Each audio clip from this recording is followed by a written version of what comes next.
លេងដែលខ្ញុំបានស្រែកគ្មានអ្នកណាគេចាប់អារម្មណ៍ពេលដែលត្រូវការជំនួយគ្មានអ្នកណាម្នាក់នៅក្បែរខ្ញុំនៅពេលដែលយើងសប្បាយសម្បូរណាស់ពូអាបន្លំវាតាមគិតជាប់នឹងជើងឆ្លៀតរកពេលដល់ថ្នាំសណ្ដំពូនោះវាឆ្លៀតពេលពូនោះវាឆ្លៀតអនៅពេលដែលយើងសប្បាយពូវាតាមយើងគៀងតាមយកចិត្តយកជើងតាំងខ្លួនដូចជាស្មៀន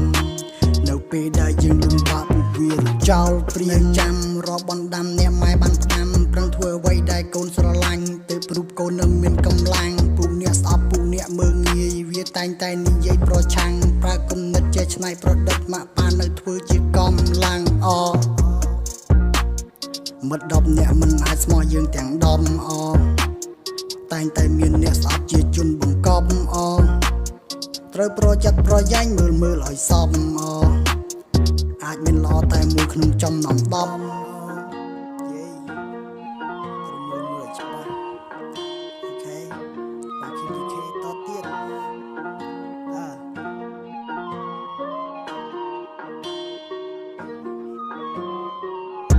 សំលេងដែលខ្ញុំបានស្រែកគ្មានអ្នកណាគេចាប់អារម្មណ៍ពេលដែលត្រូវការជំនួយគ្មានអ្នកណាម្នាក់នៅក្បែរខ្ញុំនៅពេលដែលយើងសប្បាយសម្បូរណាស់ពូអាបន្លំវាតាមគិតជាប់នឹងជើងឆ្លៀតរកពេលដាក់ថ្នាំសណ្ដំពូអ្នកស្អប់ពូអ្នកមើងងាយពូអ្នកប្រៀបជាទុកវាដោយឡែកទៅធ្វើអ្វីធ្វើវាឲ្យជាប់គុំទុកឲ្យសល់នៅដល់ថ្ងៃស្អែកធ្វើមួយធ្វើវាឲ្យច្បាស់ទៅគ្មានអ្នកណាគេហ៊ានប្រកែកត្រូវជឿជាក់ទៅលើខ្លួនឯងធ្វើខ្លួនឲ្យរឹងមាំដូចជាដែកខ្ញុំនៅតែជាខ្ញុំមិនដែលបន្លំព្រើដែរខ្ញុំកំពុងដើរខ្ញុំជាអ្នករៀបចំវាស់វែងដោយខ្លួនឯងមានច្បាប់មានប្លង់មានគម្រោងជាច្រើនដែលមិនទាន់តាំងសង់ខ្ញុំកំពុងតម្រង់ឲ្យត្រង់ផ្លូវខ្ញុំដើរខ្ញុំជាអ្នករៀបចំគ្រឿងឲ្យត្រូវតាមស្តង់ធ្វើមួយមិនដែលបង្ខំ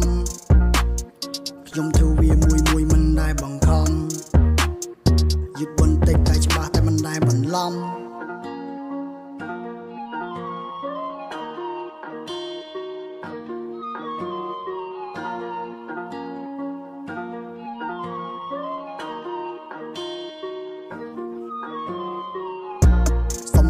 ខ្ញុំបានស្រែកគ្មានអ្នកណាគេចាប់អារម្មណ៍ពេលដែលត្រូវការជំនួយគ្មានអ្នកណាម្នាក់នៅក្បែរខ្ញុំ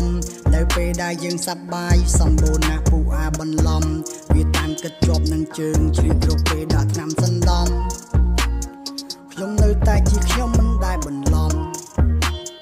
ផ្លូវដែលខ្ញុំកំពុងដើរខ្ញុំជាអ្នករៀបចំវាស់វែងដោយខ្លួនឯងមានច្បាប់មានប្លង់មានគម្រោងជាច្រើនដែលមិនទាន់សាងសង់